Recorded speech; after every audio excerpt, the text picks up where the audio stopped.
sekalian yang Yesus kasihi, kita bersyukur karena kemurahan dan anugerahnya lah kita ada sebagaimana kita ada hingga saat ini.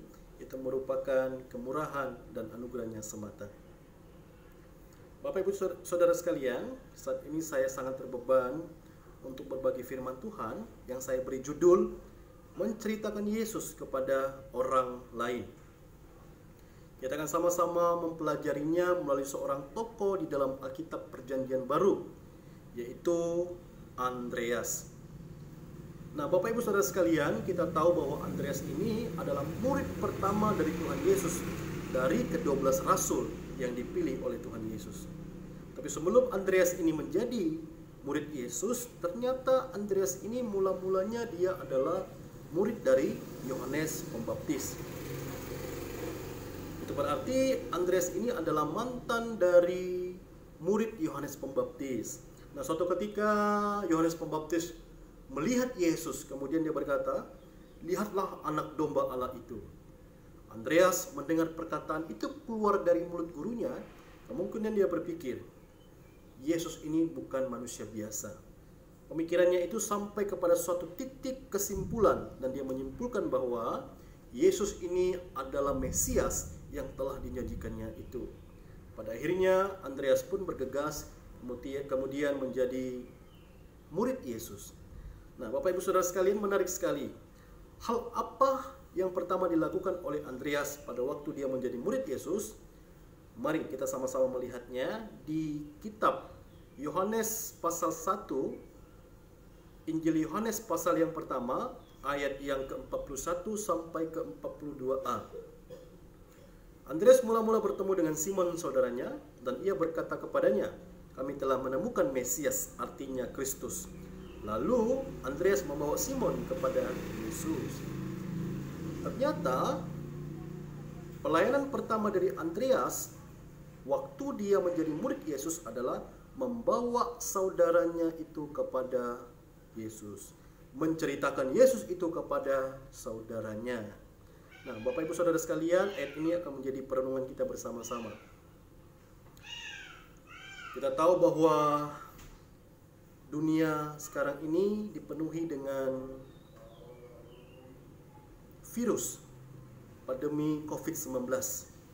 Tapi kita meyakini bahwa semua yang terjadi dalam dunia ini pasti seizin Tuhan. Dan kita tahu bahwa di dalam izin Tuhan itu pasti Tuhan punya rencana di dalamnya. Kita tidak tahu apa yang menjadi rencana Tuhan, tapi iman kita yakin bahwa Tuhan punya rencana di balik ini semua. Pemerintah menganjurkan kita untuk tetap stay at home, school at home, dan work at home. Itu berarti kita banyak menghabiskan waktu kita bersama-sama dengan keluarga.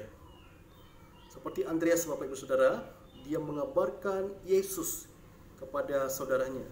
Demikian juga lah kita harus melakukan seperti yang Andreas lakukan. Saya percaya di rumah kita, di depan rumah kita, di samping rumah kita, ataupun di belakang rumah kita, mungkin itu adalah keluarga kita, mungkin adalah kerabat kita. Kita sudah mengenal mereka bertahun-tahun lamanya, tapi kita tidak pernah menceritakan Yesus kepada mereka. Saya percaya ini adalah kesempatan yang baik untuk kita berdoa bersama dengan Tuhan, memohon hikmat dan mohon keberanian untuk kita menceritakan Yesus kepada mereka, sehingga mereka boleh menerima anugerah keselamatan yang kita juga terima daripada Tuhan. Nah, Bapak Ibu Saudara sekalian, ada dua orang yang bersahabat selama belasan tahun. Kedua orang ini adalah Kristen dan yang satunya non-Kristen. Mereka berdua ini bekerja di sebuah perusahaan besar, dan mereka dikenal sebagai karyawan yang baik, jujur, disiplin, dan sangat bertanggung jawab. Nah, suatu ketika teman yang non-Muslim ini, teman yang non-Kristen ini datang kepada teman yang Kristen, kemudian berkata seperti ini, "Engkau teman yang jahat. Kenapa kamu tidak pernah menceritakan Yesus yang kamu kenal itu di dalam kehidupanku? Padahal kita sudah berteman sekian lama, belasan tahun kita berteman, tapi kamu tidak pernah menyinggung Yesus itu kepada saya. Kita sering menghabiskan waktu bersama-sama. Kalau kamu punya masalah, Kamu cerita sama saya, dan begitu pun juga dengan saya ada masalah, saya cerita dengan kamu. Tapi kenapa masalah Yesus tidak kamu pernah cerita kepada saya? Tadi malam saya diundang untuk mengikuti KKR. Di sana saya berjumpa dengan Yesus. Kemudian saya memutuskan untuk menerima Dia sebagai Tuhan dan Juru Selamat saya secara pribadi. Wah, saya bersyukur sekali. Sekarang saya percaya, saya ketika meninggalkan dunia ini, maka saya pasti diterima oleh Tuhan di surga sana.